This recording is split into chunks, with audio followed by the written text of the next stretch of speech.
and I'm going to hope that my computer does not explode because I've got like 5 things running at the moment.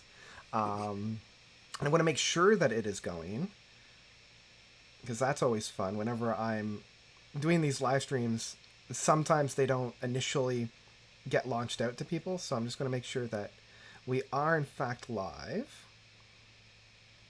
And yes, because it does say that we are streaming. So if anybody is here, hello and welcome. And if anybody is not here, well, you're not here, so it doesn't matter. So it looks like we're live, which is good. Huzzah. Cool. And I want to extend a huge thank you and welcome to Nathan. Nathan, you run Nathan on Shuffle here on YouTube. And you've been doing a great thing of the kind of like weekly music wrap up kind of things, which is something that I was debating about doing, but you've been doing such a good job that I think that's going to be your territory. I won't be touching that. Okay. Do you want to introduce yourself and just, I guess, say hi?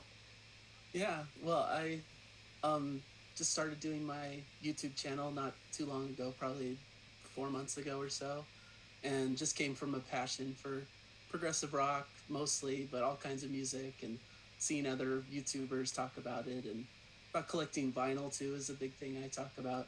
And so, yeah, I've been starting a weekly show where I talk about kind of the latest in progressive rock news that I do every Friday. And I'm kind of starting out a new thing where I talk about my top 5 favorite tracks of the week is something I'm kind of trying to start focusing mostly on new releases.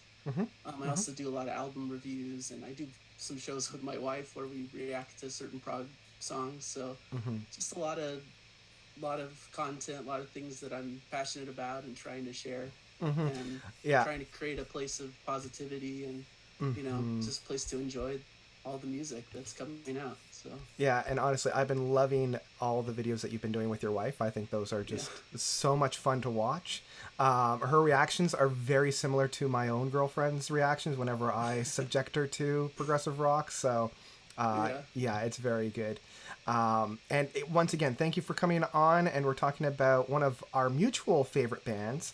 In fact, you have one of my favorite bands of all time behind you, with the Flower Kings. I want to know how you got into them. What was your first album with them? And without giving like too much away about the specific albums, just what draws you to the Flower Kings?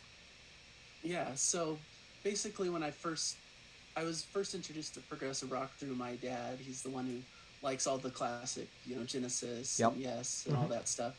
So once he showed me pretty much all the stuff he liked, I kind of went and searched for like, there's got to be newer music that's made in this style. So I kind of searched it out a little bit. I first came across Transatlantic when I was searching for things, and I saw it was made of a bunch of different groups as well.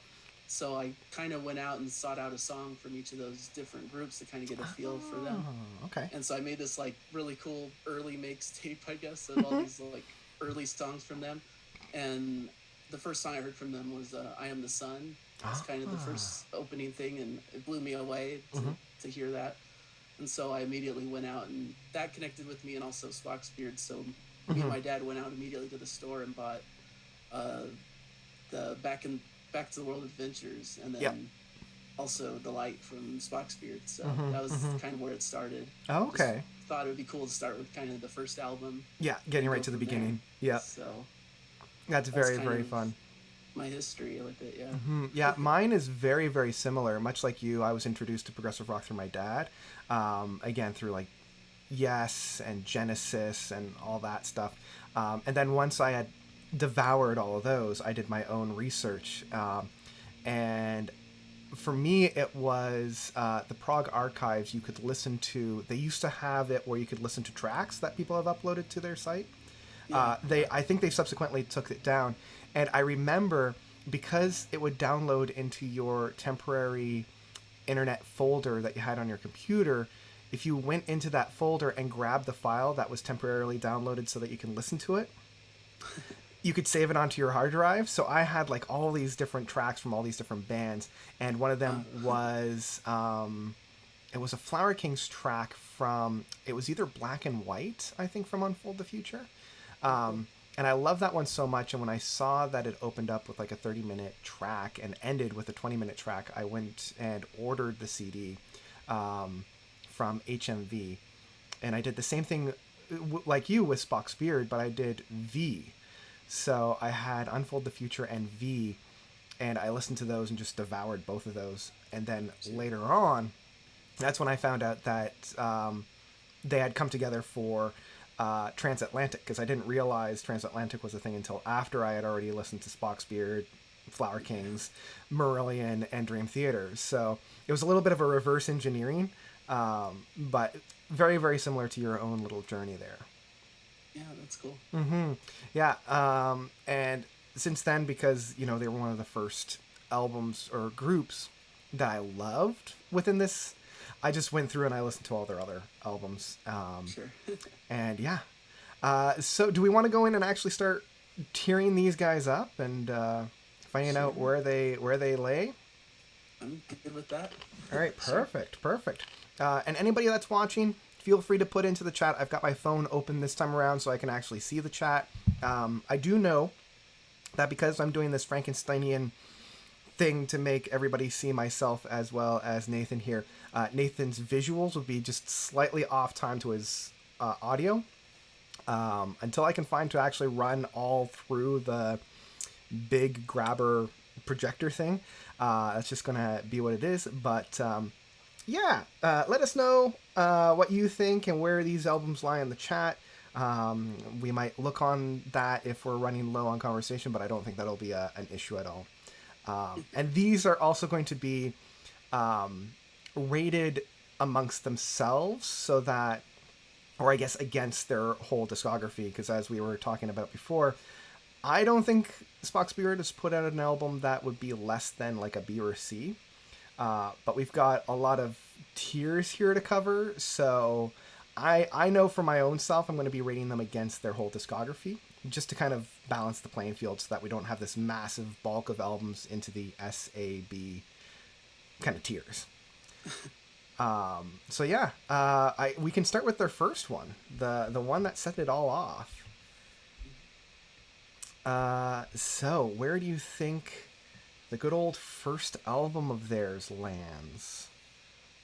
Because you had mentioned this was one of the first albums of yours that that you got into them with. Yeah, exactly. So I, because of that reason, it has a lot of nostalgia, and I just remember it fondly. So I think pretty highly of it. But I still, when I was kind of proposing a tier for it, when I was listening to it, I kind of thought about like the B level was kind of where I was thinking, because it's really good, but I think there's a lot of other albums in their discography that are a little bit better than this one. Still them in kind of the early stage, I agree. Doesn't really have the big like classic. I mean, I really love the closing track, Big Puzzle, but I don't feel like it has that big like classic epic that some of their other albums do.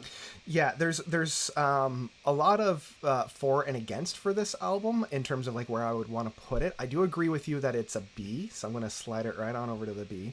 The things, if this album were released later on in their career, or even later on in the progressive rock landscape, I would have easily put it into a D category. But because this was their first album, and also because of when it was released in like 1995, there really wasn't a sound like this before, and they were really pioneering a lot of that retro prog sounds that would then carry so many other bands after the fact. So because of that trailblazing and because of how young everybody was in terms of like putting out music as the Flower Kings, for me, that's why I put it as a B. It's a great album. It's one that I don't really come back to a lot because I don't really have that same kind of nostalgia. But if somebody were to say that this is one of their favorite Flower Kings albums, I couldn't argue against it. So yeah, a B is a good sign. And up to B, or up to that, we come to their second album, the sophomore album. So Retropolis, where would you put Retropolis?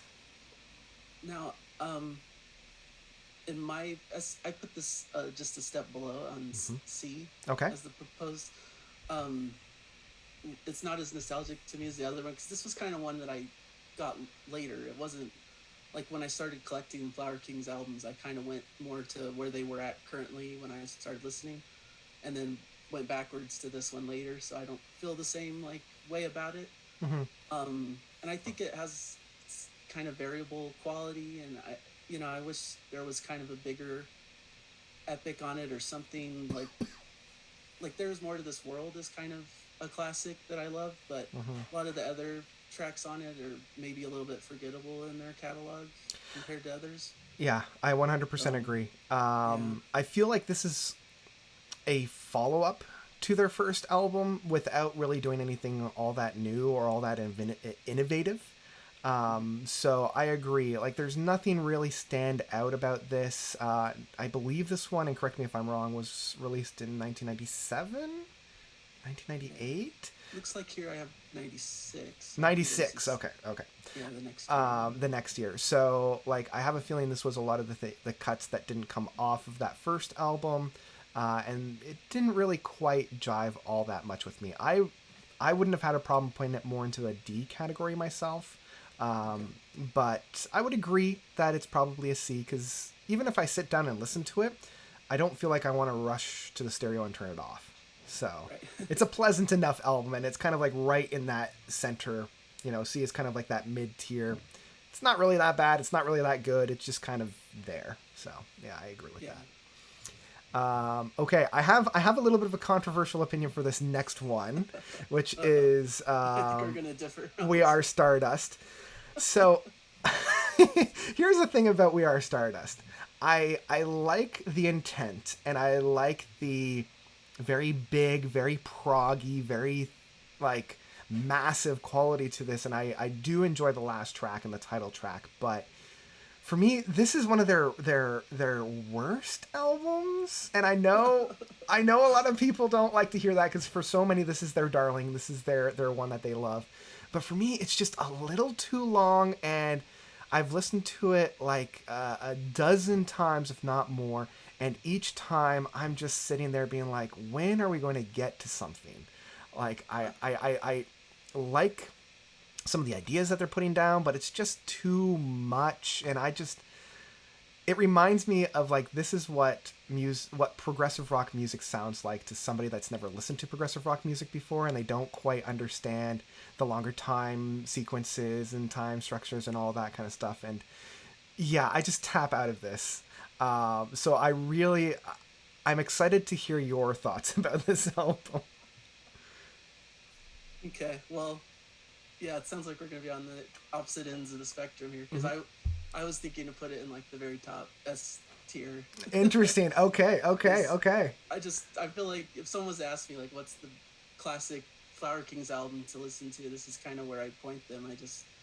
I know it's a little bit long, and I could see why we might drift off a little bit, because it's a double album, and there's a lot going on there, and there's a lot of like little instrumental pieces and things, but the title track kind of makes up for any negatives to me. It's like one of my favorite songs of all time, really. Oh, for sure. Yeah. And I just love it. I like a lot of tracks throughout though as well. Like, I think the first disc is pretty strong, In the Eyes of the World, Church of Your Heart, even Circus Brimstone, kind of that long instrumental, is really a lot of fun. And I kind of like how I feel like they kind of tease the title track throughout the album. Like, they have little pieces of it that they keep playing throughout to kind of get you primed for the big epic at the end. And I just kind of like that structure. So, but I do agree the second disc, aside from the big epic, is maybe a little bit weaker. Like there's some like maybe shorter, almost like poppier tracks, I almost want to say, but some of them are kind of fun and a little different as well, so I don't really mind it too much. So I as a whole, I think it's really strong, and I just really appreciate it. It's kind of the beginning of their classic period to me. I will agree that I think this is the beginning of the new chapter from their first two albums. They're definitely doing a lot more on this album. They're experimenting and they're growing a lot more. For me, it's just they're throwing everything at the wall and seeing what sticks. and then I feel like future albums will refine a lot of that. Sure. But I also do recognize that this is the darling of their discography, and so many people love it, and is their introduction to the Flower Kings. So this is where it becomes interesting because we do need to put it in a tier, Yeah. and I do feel like we're at opposite ends, and I don't feel like we should split the difference and put it in like a B or C. Okay. I do see the merits, so I don't mind putting it, as much as I don't necessarily agree with it. I can understand and see it being in like an A category. Would you feel okay with that? Yeah, I'm okay with that because Okay. there's a couple albums. Even though I feel like this is a classic, there are a couple albums I probably favor more that I could see bumping up to the higher tiers. So I could see this being just one step below, I suppose. Yeah, and I do also like the fact that the Brimstone tracks are seen kind of again in later albums that we'll be talking about. So there's like a lot of seeds that are left into this album that are blossomed later on. Right. And speaking of one that does that, we can go to Flower Power, Okay.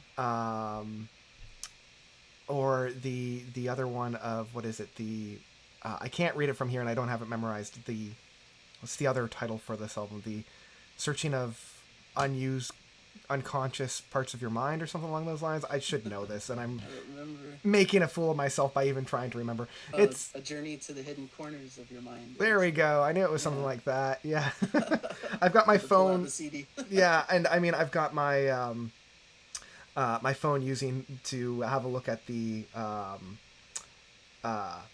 chat. So, Flower Power. So I led with Stardust We Are. Would you like to lead for Flower Power? Where would you put this guy?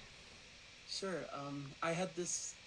Uh, Sometimes I have mixed feelings on this because I feel like both discs are kind of very different and maybe don't match very well sometimes. Like the first disc is this really long suite that kind of classic, and I like it a lot. Especially the first about half of it is really like some of the best material of theirs. Yep. And then the second CD is kind of almost random different songs that don't really connect as much to that longer suite. But still, listening to it this time, I really appreciate it. I like the sound of the band at this period. I still would put it like up in A tier or so because and the second disc, sometimes I kind of dismiss it a little bit because I think more about the Garden of Dreams when I think of the album.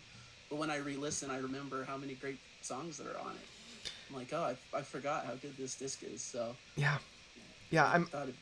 I'm in a very similar boat in that, like, I listened to the first disc a lot more than I listened to the second disc. And that first, like, 20 minutes worth of music, the first half of that suite is one of my favorite Flower King suite of music. And I do feel as though this is a very interesting double album in that it's almost two different albums in entirety. We have that first disc, which is The Garden of Dreams, which is one whole track, and then we have a completely different album being the second disc. And I don't return to that second album as much, which I find is almost a shame because every time I listen to it, I'm reminded how much I do actually enjoy that second album, even if I'm not as invested. I do, and again, this is my own thing, just because I'm not a big fan of Stardust We Are, I do feel like this is a massive improvement. So I would have no problem putting this in the A category. I still think that there's a lot to come that I love a lot more. But yeah, for me, this is an A album. Okay. Anything else you wanted to add to Flower Power there? Not really. I think I have similar opinions, and yeah, I kind of agree. Perfect. Now, I believe the next one is Space Revolver. Correct, yes. Yeah, because I needed to move that one over there. Okay, perfect. Space Revolver. This one's an interesting one, and I don't know. I have a feeling like I've been kind of going back and forth about how I feel about Space Revolver. There are so many tracks on this album that I love, and I love sitting down and listening to it in full. Like the King's Prayer track, just I can't, like that whole guitar sequence at the end. I just melt, and I love the opening and closing track being the good like sandwich. Like I always say bookends, and the quirky track of the chicken farmer is just fun and bopping. But I also feel like there's a lot of maybe not duds is the right word, but just tracks that I'm not as invested in and I find my mind wandering over. But like those select tracks, I do find myself coming back to a lot. So for me, this one's a little bit of a harder album to put in. I do feel like some of those other tracks that I'm not as invested in drag the album down a little bit more when I'm listening to it in entirety. But I want to hear your thoughts about this. Where would you put this guy? Okay. For me, this is a kind of a personal favorite of mine, so Okay. I'm probably a slight bit higher about it Mm-hmm. because I would put it in like the S tier, top tier. Interesting. Okay. Okay. Okay. Yeah, but I can understand if it ends up a little lower. But like I said, the first Flower King song I ever heard was "I Am the Sun," Mm-hmm. so that was always a favorite of mine. And I, like you said, I love the bookends of that track. It's one of my favorite Flower King's tracks of all time. Mm-hmm. And I love Chicken Farmer song is really Mm-hmm. fun as well. I agree. Um, and I like some of the other, like Monster Within is kind of an underrated True. longer track, and I like Slave to Money and King's Prayer. So I think it's kind of like what I really like about Stardust We Are and Flower Power, but condensed into one Mm. album, one disc. So it's a little bit easier for me to take in Mm-hmm. one sitting. So I kind of like it for that a little bit, Mm-hmm.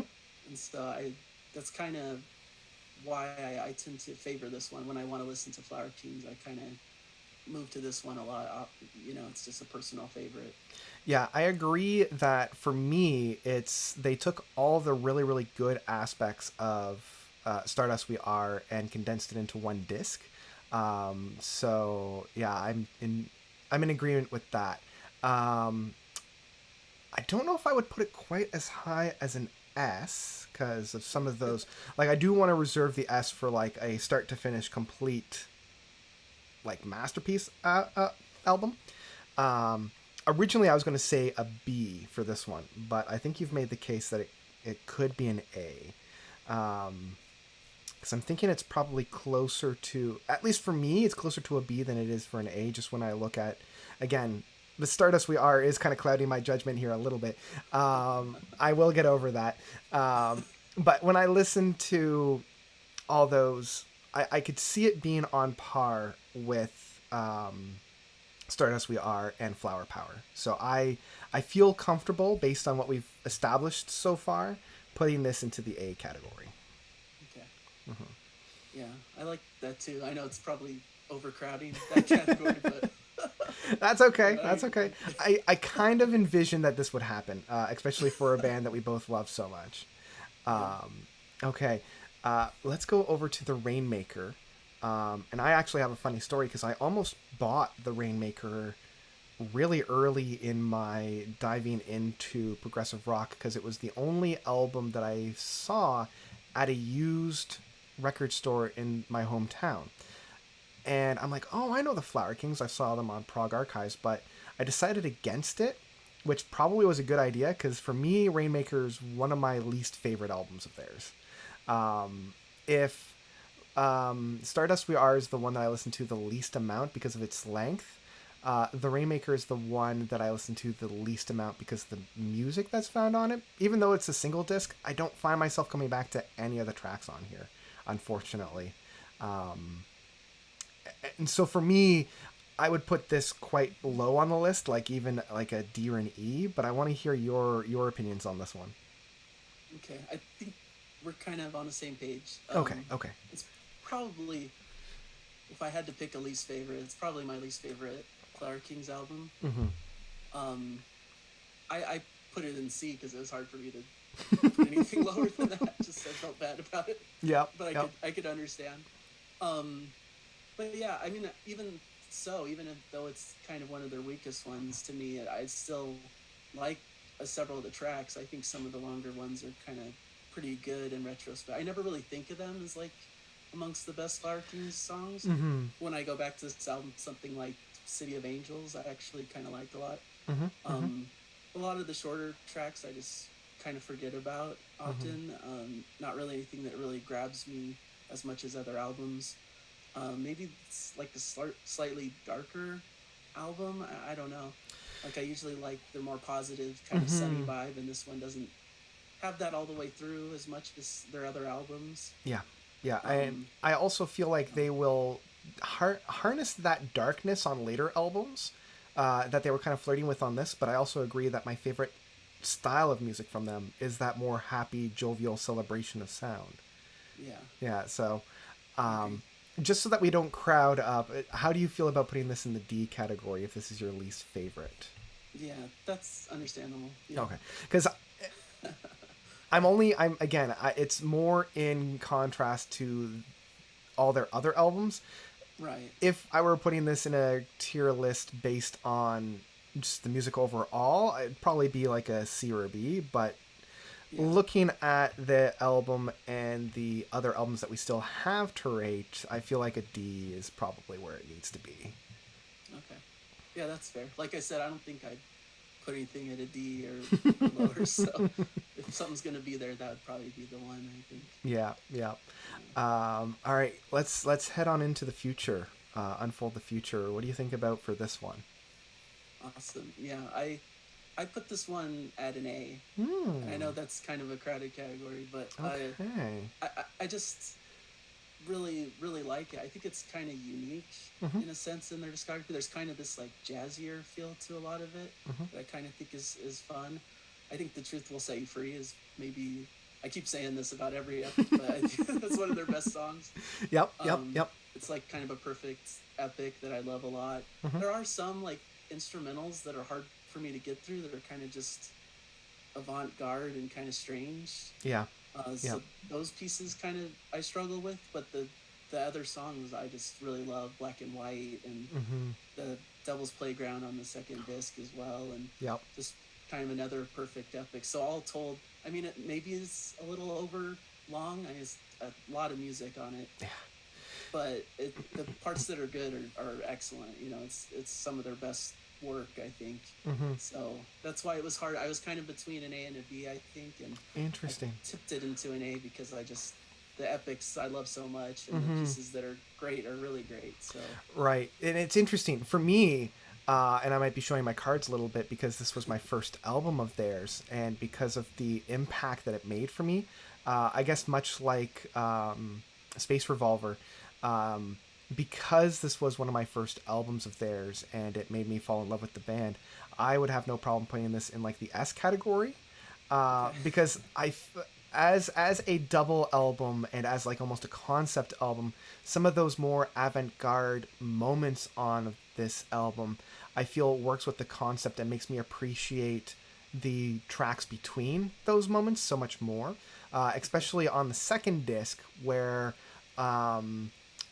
like the unorthodox dance, which I wish I had the track list in front of me. It would flow right into that next song, and it would like really catapult the music that we're going for. And like Devil's Playground and Unfold the Future, or the Truth Will Set You Free, are two of my favorite Flower Kings tracks of all time. And even some of those longer epics like Black and White and Genie in a Bottle and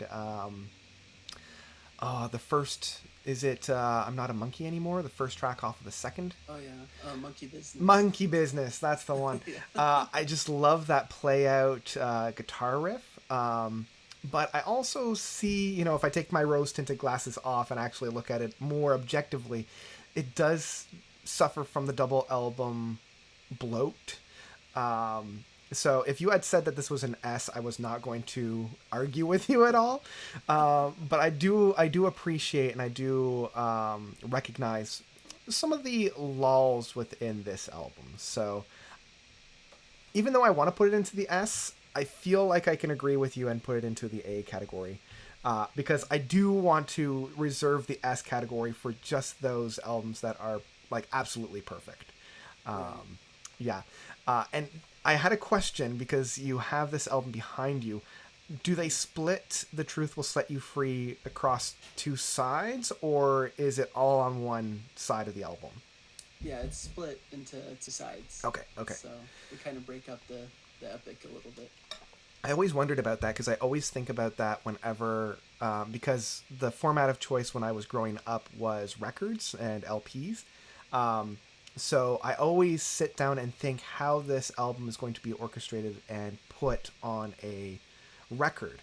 And whenever a track goes beyond like 25, 26 minutes, I always wonder like how are they going to do this if this is in a record form?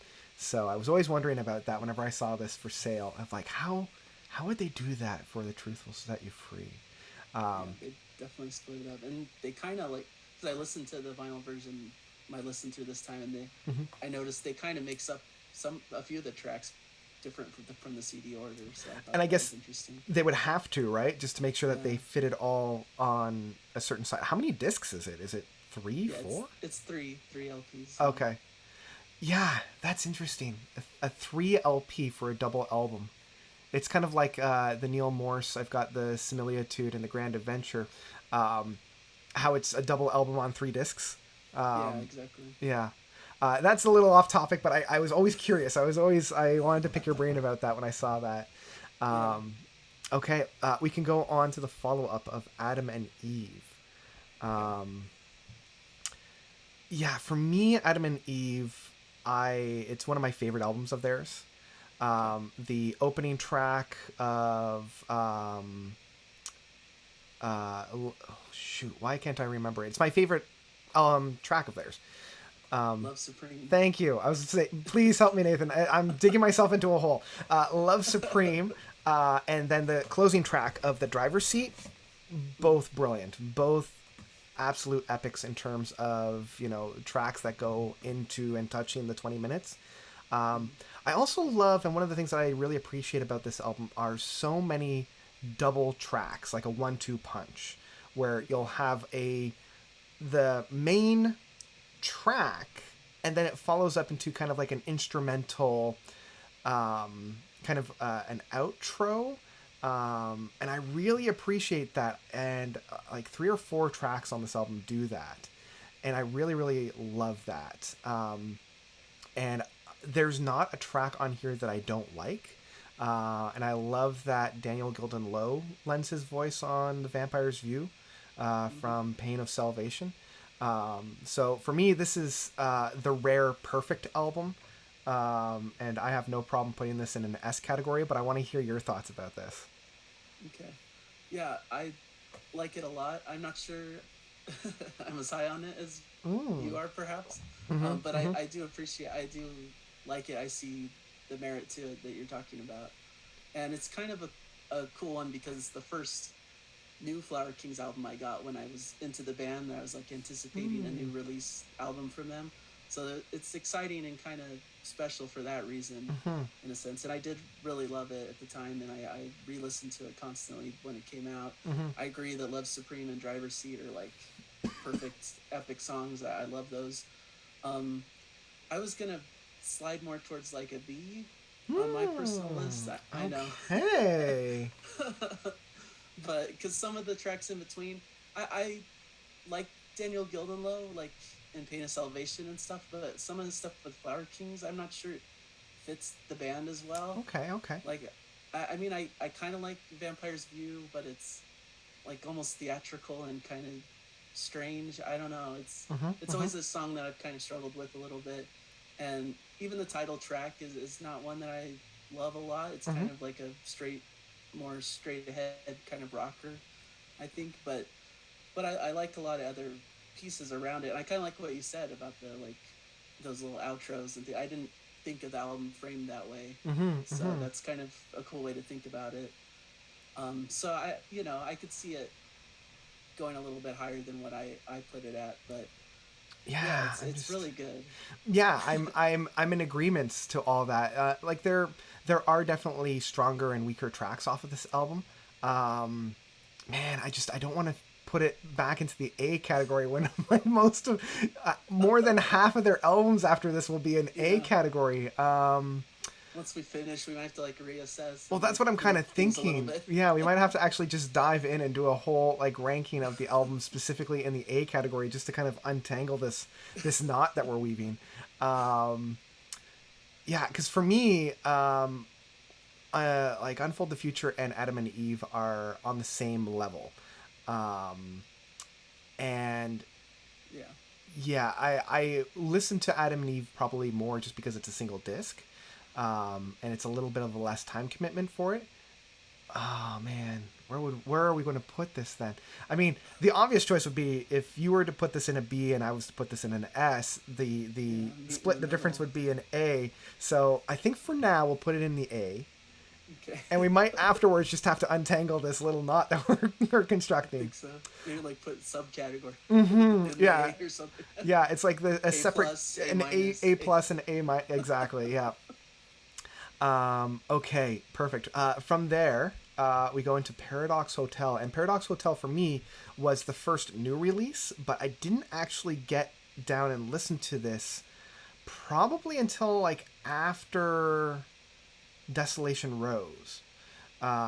So this was one that I came back to after it had been released because I picked up Adam and Eve as a new release.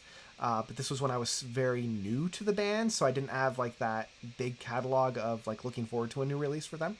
And I do remember Paradox Hotel coming out and being excited for it, but not like at this point there wasn't streaming services. I wasn't torrenting or downloading music, and I was really into my schooling at the time, so unless I had easy access to albums, I didn't really listen to anything new. So it wasn't until like afterwards that I was able to find this album and actually dive into it. But I'm curious to know where you would place Paradox Hotel. Okay. Um, I was gonna place it around like the C level. Interesting. So. Okay. Yeah, tell me about it. Okay. So once again, it's um, just kind of it's lengthy. It's 2 discs again, Mm-hmm. and I feel like it's variable in quality. Like certain tracks are better than others. I've always like I hear some people say it's one of their weaker epics, but I actually really like Monsters and Men. Mm-hmm. I think it's really well crafted. I really love the melodies in there. They're the ones that are memorable to me, and I like the reprisal in Blue Planet that it kind of comes back around to it. So I like that structure, but a lot of the shorter tracks throughout, like some, I just don't really get very much. Mm-hmm. The whole Bavarian Skies, I don't like that song really. That's fair. Yeah, for sure. For sure. It's pretty strange. Mm-hmm. I don't like that vocal effect that they sometimes do, but I do like some of the other tracks.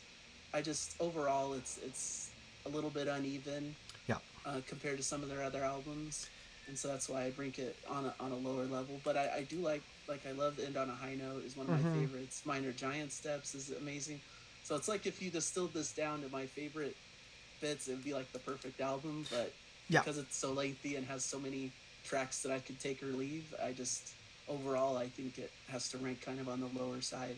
Yeah, I'm in the exact same boat as you are. When I finally got down and listened to it, I was blown away in two different ways. One, the songs that work so well, and I'm in the same boat as you. And like Monsters and Men is still one of my favorite tracks from them. Like I think it's one of their like it doesn't have that big crescendo that say Unfold the Future's big epics or even Adams and Eve's big epics do, but I feel like it's a good 20 minutes, like a good 20 minutes of music. Right. There's no point that I feel is wasted. There's nothing that is too out of this world.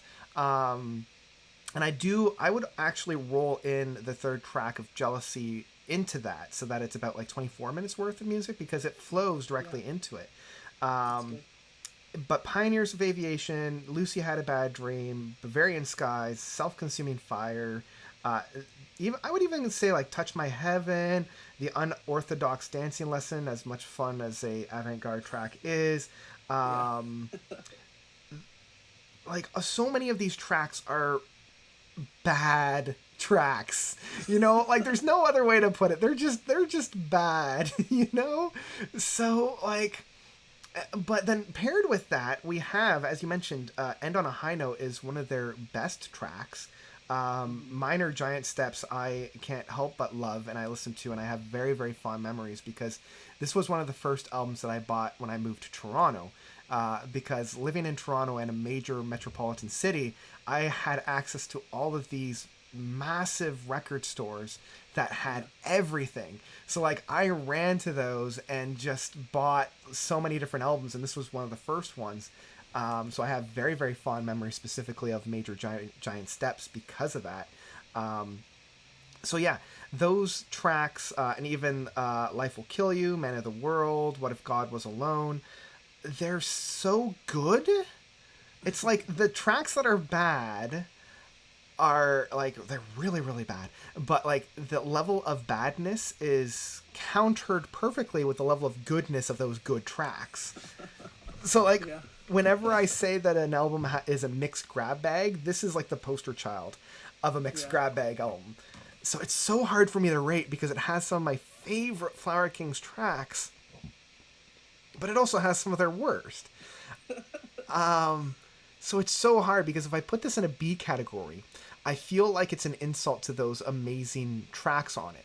But if I put it in like a D category, it's or if I put it let me try that again. If I put this in like a C category, it's an insult to those good tracks. But if I put it into a B category, it's an insult to those bad tracks. You know. Yeah. So I am wavering between like a B and a C for this Yeah, album. that's kind of where I was at too when I was first listening to this. I was right between those two as well. And I moved it a little bit lower because I had so many other ones higher, so I was trying to balance the scales a little bit. We see with like half of the albums being in the A category. Yeah. Oh man. Yeah, I'm wavering between the B and the C. You know, I'm really I this is how would you feel about putting it into the B category only because of how many albums we have in the A category? I could do that. That's Okay. fine. Yeah, you're right. The tracks that are great are really great. Some of their best stuff. So I think that's fair to put it in the B. Yeah, if they had made like a director's cut or something where they just put it into a single disc and they just put those good tracks on it, I think we would have had an S category album easily. But yeah, it's just those bad tracks, unfortunately. And I'm in the same boat. The sound, the voice effects that they put on Bavarian Skies, I'm like, what even is this? Yeah. Oh It's man, really strange. it's so weird. Like I love weird for weird's sake, but like this was just weird and yeah. Anyway, let's move on to the Sum of No Evil. Okay.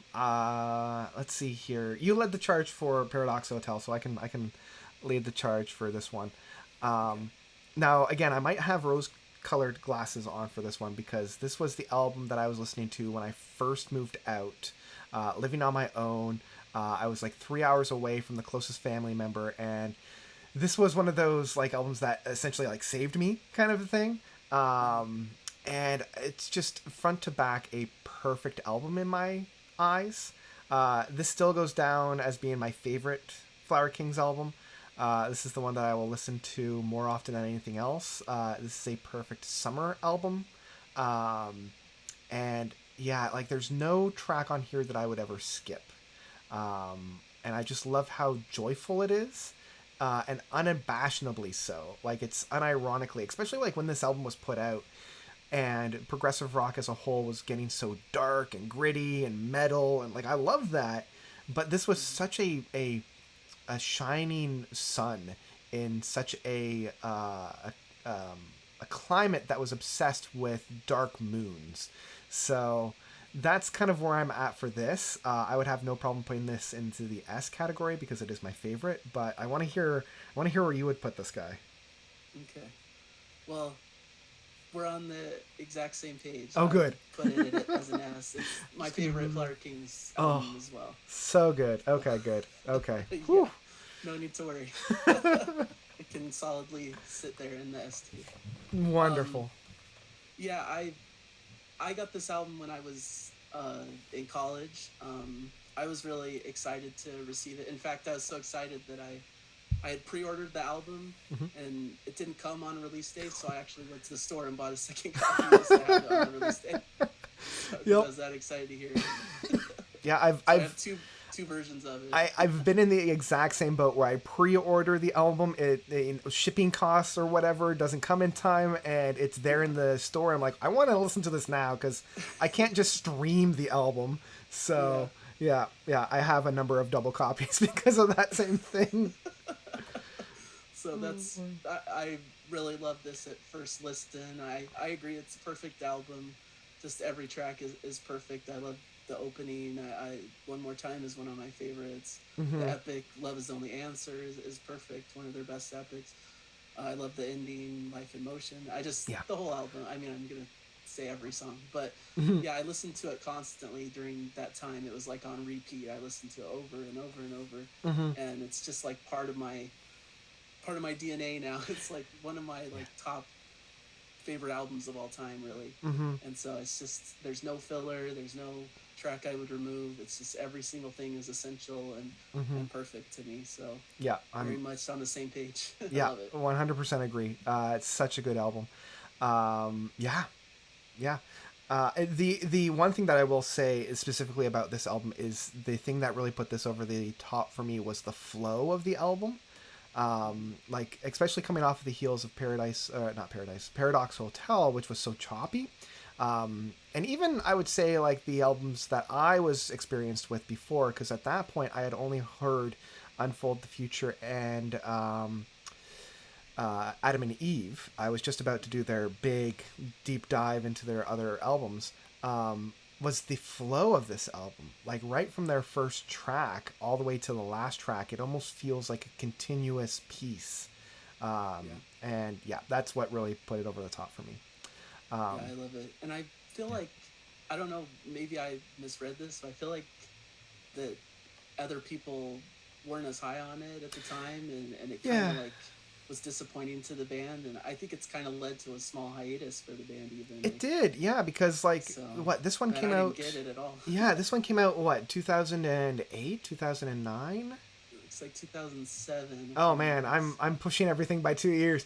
Yeah, because 2007 would have been the year that I moved out. Okay, so yeah, and then what? Banks of Eden was It's 2012. 2012. Yeah, Yeah, so so that 5 years in between. yeah, which I always thought was such a strange thing because like they put out their best album to date, and then they take this long hiatus, and then because I was so like living on a Prague Archives, and I was looking at all the different reviews, and people were like talking negatively against this. I was like, are we listening to two different albums? Because I'm not Yeah, getting that at all. I don't get it either. It's Yeah. like, to me, them at their best. I don't is. get why anyone thinks this is weaker at all. Yeah, and then But the live album that they put out, which was Live in Kaput, I think it was Kaput. It has so many tracks from this album that I had to go out and get that one as well because of the live presentation of it. Just brought so much good energy. But yeah, I was hungry for more, and then they went on a little bit of a hiatus, and that brings us to the next album of the Banks of Eden. Yeah, this was their first foray a little bit into that darker tones that I think Stardust We Are started to plant. I still love this album because I got this after I had completely consumed Paradox Hotel because I moved to Toronto in the March of 2012, if I'm doing my math right. So I remember when this album came out in that summer and really like realizing that this was their most different album. And it might just have been the time length between the last album and this one. But I still love the first track of Numbers. And I love how they revisit a lot of the themes from that track in tracks later on. I don't think this is their best. This isn't, which is strange because this is maybe one of the albums that I've listened to the most just because of how short it is and how compact it is. But I do feel, even because it's so short, I feel like there's quite a bit of filler on this album.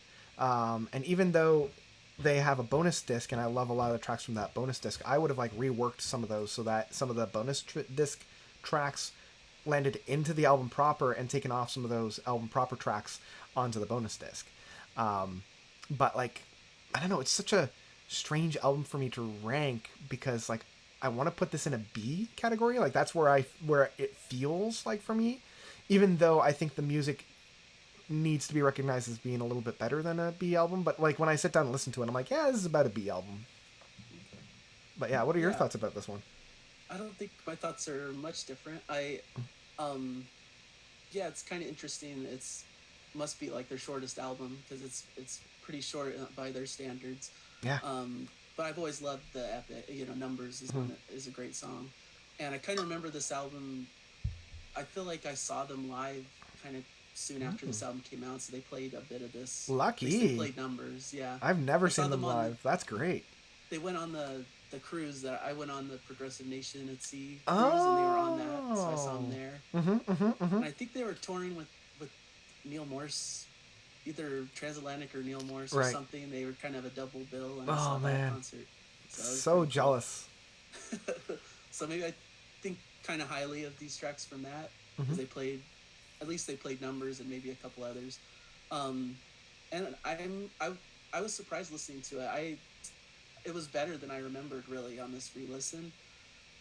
So I probably would have thought a B as well, and then I Mm-hmm. was kind of thinking, well, maybe it could be bumped up to an A. It's pretty good, Okay. and I do Yeah. love the bonus disc. Like I'm Mm-hmm. surprised a lot of those didn't just end up on the regular album. I mean, Going Up, but from the bonus disc is one of my favorite tracks from this. It's Yeah. kind of a shorter, cool prog song that I think should be one of their main album tracks. So Yeah, I agree. I'm just looking at the chat, and Matt Tuck is asking which album is in the S ranks. That is The Sum of No Evil, if you're still there. Because this time I'm actually looking at the chat instead of just keeping my phone for notes. yeah, Yeah, like, I agree that there's a lot of really really good material on here, and even though my heart is telling me it's a B category, it's still, I don't know, there's something wrong about putting it in a B category, even though that's kind of where I think it belongs, just also looking at the large rank of A. But if we want, let's put it into the A category, because I do agree that there's a lot of really good stuff on here, and then I have a feeling we'll have to kind of detangle this a little bit. that's fine. Yeah. So if Banks of Eden started this kind of darker tint of music, Desolation Rose carried on that, and this is probably their darkest album to date. Yeah, I think that's pretty accurate. Yeah, yeah. And for me, this is, even though again this was one that I bought on opening day. I remember when at this point I had secured a job downtown Toronto, working in an office, and there's this massive well, at least there was, it went out of business unfortunately, 3-story HMV building that I could walk to at lunch. So at lunch that day I like ran and I picked it up and I started playing it, and I don't know, this was one of the first albums of theirs that I was like disappointed on. When I first heard it, it didn't have any longer stretches of music. It didn't have that same kind of celebration of sound. It was very dark, very brooding. And yeah, like even still, when I go back and revisit this, I'm not as invested in it as I am with a lot of their other albums. But I'm curious as to your take on this guy.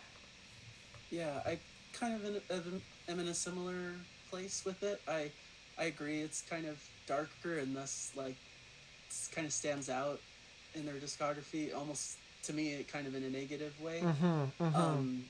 And it's an album like I enjoy it well enough when I listen to it, but then nothing really sticks with me very well afterwards. Like I Yeah. kind of forget what's on it, and then I re-listen. I'm like, oh yeah, that song I forgot. Mm-hmm. So it's just one that doesn't stick and isn't as meaningful to me as their other albums. But Yeah. I do appreciate a lot of different tracks Mm-hmm. on it. So it's it's a tough one for me to judge too. I don't think it's a bad album, but I Mm-hmm. don't think it ranks among their best either. And it's another kind of situation where there's this bonus disc, and it's like Yeah. some of the good songs are on the bonus disc, Mm-hmm. and why Mm-hmm. didn't that go on the album? Yep. But it's kind of also interesting structure. Like, feels like it's one complete like song cycle that all fits together as one Yeah. running piece, and so it's kind of an interesting structure. And I like parts of that, and that they kind of repeat themes, it seems, throughout it. Mm-hmm. So I like the thematic elements, but yeah, as a whole, it's just not as memorable to me as their other albums. Yeah, I agree with everything that you said. Like the first disc, the album proper, because this does do the same thing that Banks of Eden did, Yeah. is like one complete album, as opposed to Banks of Eden, which I felt like the first album was a little choppy. I do feel like they improved upon the flow, but outside of like the chorus of Desolation Road or the Road to Desolation, I don't remember anything from that first disc. And I actually, upon release, I listened to the bonus disc more because I love the tracks off of that bonus disc a little bit more. Yeah, I love Runaway Train. It's Oh, one, Runaway honestly, Train's one of my one of my Yeah. absolute favorite tracks from theirs. And that's, like, I would listen to that over and over again, and Yeah. I put that on so many different mixes of that year, because it was my favorite track off of that album, and I was just shocked that it wasn't on the album proper, but if you put it on the album proper, it kind of loses that stretch of music, so I understand Sure, yeah. why. Yeah. It's kind of different feel than the rest of the album. It is, and maybe that's why I love it so much, because it's happy. It's jovial, you know? Yeah. So, yeah, for me, I'm thinking this is kind of a C album, as much as it pains me to put it as far down as it is. That's kind of where I had it too. So. Yeah, because, I mean, I re-listened to this past week in preparation for this, and I'm like, I don't remember any of these tracks, man. Like, wow. Yeah. But I do like the opening. The Tower One is pretty cool. Mhm. Like Resurrected Judas is pretty good song. yeah, like the So there's good bits there- throughout, but yeah. overall I just can't those remember it very well. those so I don't know. those first three, Yeah. I really really like. But after that, until we get to Runaway Train on the second disc, yeah, it just completely leaves my head. And then from there, they actually went on like an official hiatus, because they didn't put out anything, and they were thought to be kind of done. And I thought that I was thought they were it. over as a band. Yeah, and then they surprised us with Waiting for Miracles. Yeah, for me, because like all the other albums of theirs, I've ranked in my like worst to best, and then they came out with this one, and I'm like, oh man, I thought I had their whole discography.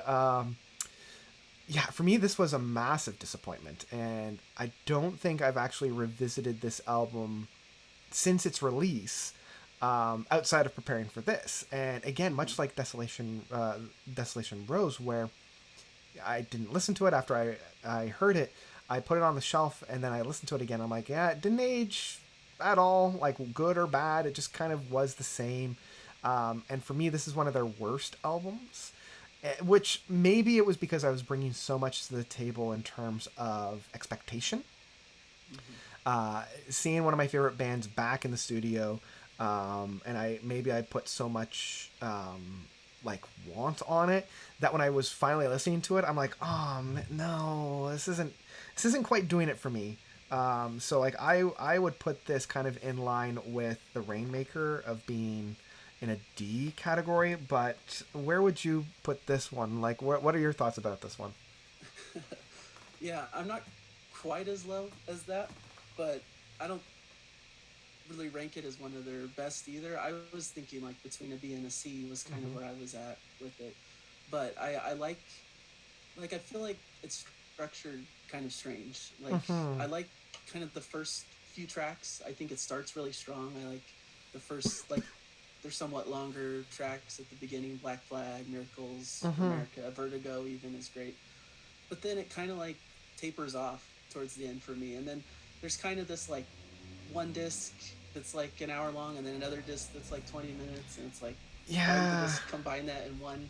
Like I didn't know if that second disc was supposed to be a bonus disc, because the two albums beforehand, but like they didn't say it was a bonus disc. It was just like the album, but I'm like, but there's only 20 minutes worth of music on it. Is it really a second disc?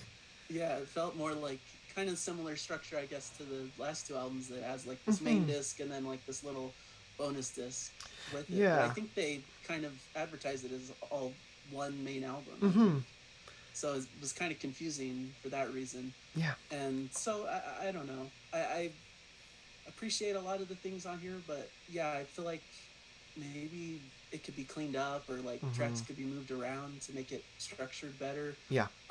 But because that second little disc, I don't really care much for. I kind of like We Were Always Here, kind of that one of the last tracks there. But if I could just pull that into the other disc and then shuffle things a little bit, Hmm. like it might be improved a little bit. Because I think there's some good moments here, and I kind of like their more recent lineup. I think they have a Hmm. lot of promise and a lot of good stuff going on. But overall, yeah, it doesn't quite match up as like their classic period for me as much. Yeah. But it was kind of like, here's some interesting bits that we've been working on to show kind of like we have some good things we're working on, but as a whole, it didn't really work completely as a full album, I Yeah. guess. Yeah. I'm totally in agreement for that.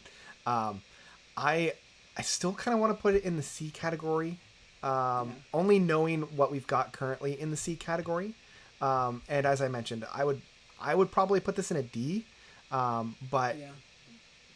it's one of those. It's Yeah, yeah. I think C kind of is a fair compromise, splitting probably. the difference. Because I want to take a lot of what you were saying about this album and actually apply it to the last album. We come to their final album as of right now of Hmm. Islands, because I agree that their current lineup that they have going on is very, very promising, and I'm really excited for any music that they put out from this point because of the music that I found on Islands. I found all of the negative aspects that I had for Waiting for Miracles. I feel like they improved upon in this one.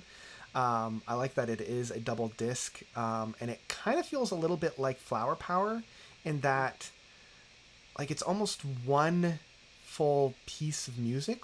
And I think that was the original intent, is to have like a full piece of music, but I still feel like it's similar to Paradox Hotel in that there's a lot of wandering and tracks that don't quite work. And I think a big part of that, and I mentioned this when I first reviewed it, I feel like they should have taken some of the really interesting ideas that they had on some of those individual tracks and consolidated them into a epic piece, because that's the big thing that's missing from this album in terms of the Hmm. Flower Kings album is Right. a track that's in the 20-minute mark, because all these tracks, I think there's only like one or two songs on here that go beyond like 6 or 7 minutes. Right. So for me, this is kind of filling that spot of a B, where there's a lot of really good stuff on here, and much like Space Revolver and Flower Power, um, I feel like it's a good time. Um, but unlike Flower Power and Space Revolver, there's not that like one or two tracks that really caught my attention and got me like really, really excited. Yeah. I think that's pretty fair. That's probably where I thought it would land with me when I was starting this. I'm like, oh, probably end up around a B. Mm-hmm. I did bump it up in my estimation because it was a little better than even I remembered. Like I Mm. thought it flowed more than I remembered it doing. Mm-hmm. I feel like in my initial listenings, I was a little bit thrown off with just how the album it was described as like this kind of concept album that spanned two discs. I was expecting like a big like storyline and a concept that worked all together. And I Yeah. feel like when I heard it, it's like, oh, this feels more like just individual songs. Maybe Mm-hmm. they kind of flow a little bit, but I didn't see the concept as well. So maybe that led to my initial disappointment with it. But Mm-hmm. then as I listen more and just kind of focus on the songs themselves and how much I like each song, I find myself more often than not really loving each track on it. Especially I think the first disc is stronger to me than the second. Pretty I much agree. every track on the first disc is pretty much great to me. I love it all, and I feel like it maybe drops off slightly, like the second half of the second disc. So Yeah. maybe it could have used trimming once again or something, or maybe restructured or resequence, or Mm-hmm. maybe like you said, consolidate some of those tracks into an epic piece or something like that. Yeah. But that's kind of where I was at with it too. Like I love so much on it, and what kind of like what we were saying with Paradox Hotel. If you like distilled the best pieces and put them into one album, I guess that's kind of a common theme with them. You know, Yeah. just consolidate their best works into one album, and it'd be like a perfect all-star album. But as it is, it's a little bit overlong. By the time I get to like the middle of that second disc, I'm kind of losing a little bit of attention.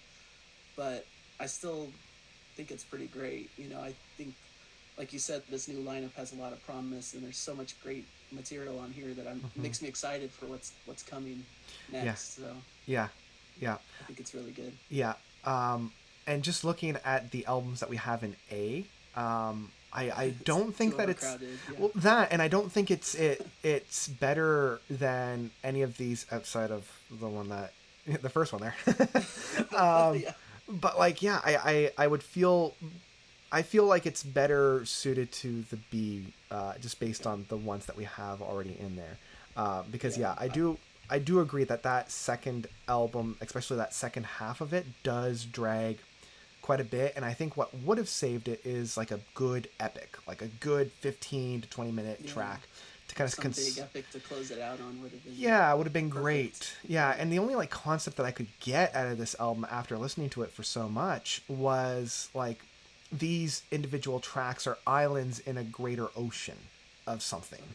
And that was about it. Like much like yourself, I was expecting this big grand concept album because they were touting it as, you know, being a big concept album, and I mean artwork from Roger Dean, so I was super stoked. But yeah, only having, you know, about a handful of tracks that I really really loved, but as I mentioned, there was I never ran to the stereo to turn it off, right? So that's kind of why I'm sitting at a B.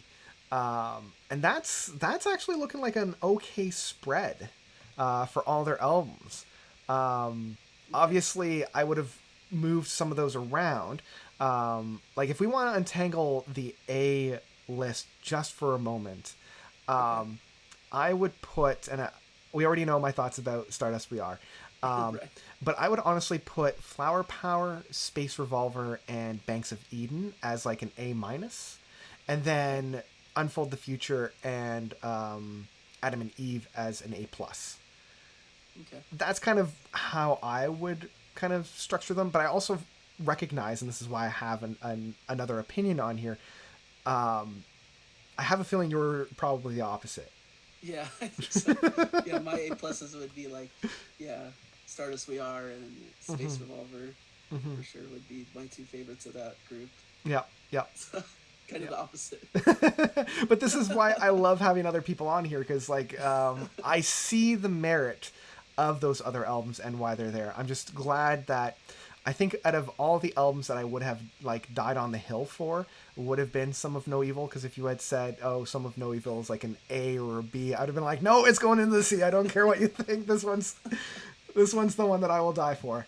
At least we agree about that. I feel the same way. Okay, good. Phew. But no, this is still looking good, and thank you so much for coming on and helping me kind of dissect all these different albums. Yeah, for sure. It was a lot of fun. Yeah, and anybody that's watching, go and follow Nathan on Shuffle. I've left his channel down below.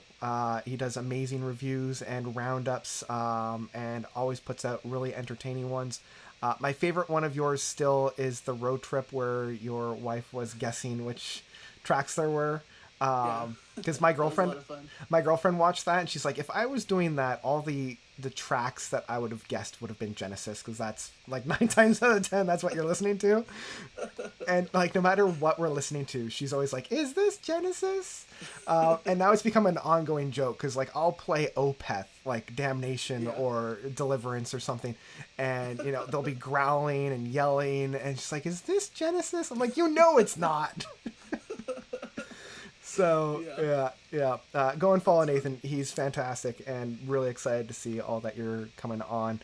Is there anything that you want to shout out and promote outside of your channel? Not particularly. Mainly the channel. I'm just getting it going. So it's any additional subscribers or any kind of attention is really nice. And I wanted to thank you for letting me on here. And obviously your channel was kind of an inspiration for mine. I Oh, watched you well before I started mine, so thank you. definitely something I've been watching for a while. So I've been Oh a man. subscriber for some time. Oh, well, thank you so much. Yeah, I mean, Yeah. that was one of the main reasons why I did it, because nobody else was, and I'm like, well, nobody else will, I will. So Yeah. yeah, well, yeah. Thanks for coming on. Thank you all for watching as well. If you haven't already, follow all of my social media. That's how you can get notified of like these live streams, and also let us know what your ranking of all these Flower Kings albums are. And yeah, I think that's about it. I need to flow into a natural send off of these, but I've just kind of been like, oh, I'll fly by the seat of my pants until whatever, so it's fine. Um, okay, bye everybody, and thanks again, Nathan, for coming on. Yeah, no problem. Thanks for having me. Bye.